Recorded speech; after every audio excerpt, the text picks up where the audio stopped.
Howdy, Ramblers. I'm Eric. And I'm Amber. And we're the Ramblin' Bears. And thanks for joining us for another Free Beer Friday.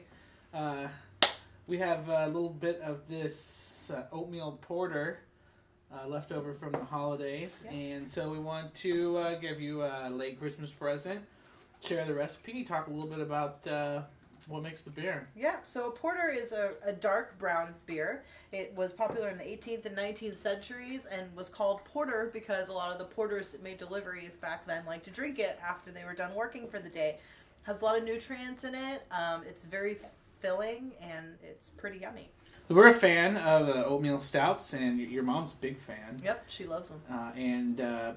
We know people have made some oatmeal porters, and a porter really, I mean, a stout's just kind of a heavier version of a porter anyways. Mm-hmm. Right, it's an extra porter or a double porter is what a stout would be. So we decided to make a porter with the oats as an adjunct, which is a word for another grain besides barley. Yep. And they really lend their own characteristic flavor to the beer. When you add oats into a beer, it makes it kind of slimy, or not in a bad way though, more of an oily kind of mouthfeel. Right, it gives a little thickness, a little slickness. Also a bit of a grainy flavor, I think. And so one of the things that we talked about when we came up with this recipe was also trying to get down to the basics, and we don't use any of the in-between crystals or anything else that's sort of in the middle range to give it body or sweetness. It's literally the base malt, which is a UK base malt, the Maris Otter. Mm-hmm. And then the black patent, which gives it the really dark appeal and smell. Right. And then with that we have chocolate malt. So we've got two of the darkest malts side by side. And the idea there is to get a little bit of the good characteristics of both of those while not having too much of the harshness of either one. And then the oats. Yep, and that kind of gives it that extra, something special, something unique that you get out of these type of porters and stouts you don't get with any other dark beers. So we do this very English style. It's not an American porter. We're using an English UK base malt. We're using Fuggle and East Kent and Goldings hops, which are both widely used in English varieties. It's actually very similar hop presence to what we do in our English bitter, yes, but a totally different beer. And then we use an English yeast, 005. It's called British Ale, White Labs.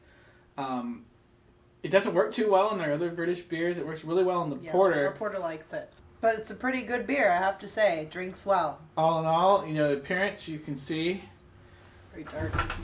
It's very dark. You don't really get any light through it at all.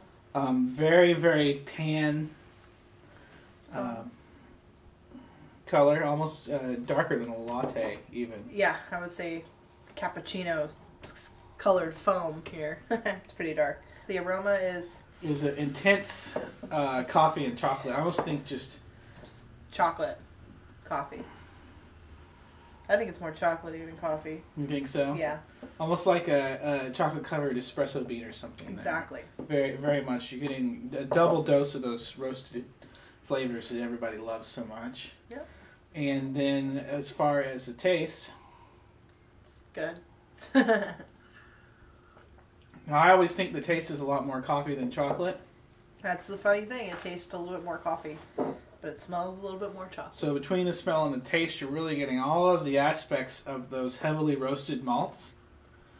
And they come out rather nicely considering they don't have anything really supporting them between there and the base malt. And I think the oats are really what's responsible for that. Yes, I do say so myself. I enjoy the oats in these kind of beers. I think it makes it a little bit more enjoyable, if that's possible. The mouthfeel is definitely a little slick.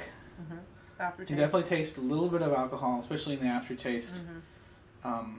But nothing to be overpowering. It's great with dessert. After dinner, I cannot drink this like right before a meal. You won't have a meal. This will probably be our meal. Oh, okay. Here's dinner. Dinner.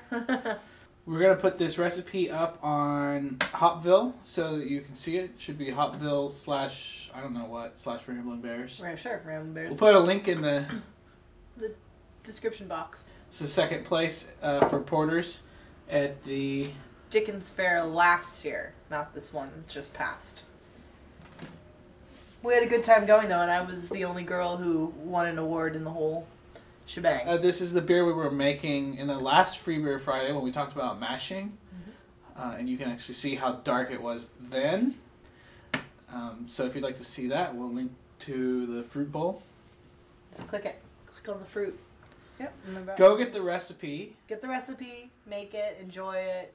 Tell us about it. Drink responsibly. Leave a comment or a video response. Yep. If you convert we'll have an all grain recipe. If you convert it to partial mash or anything like that, yeah, we'll let us know. All right, sounds good. Well, until next time. Ramble on. Cheers.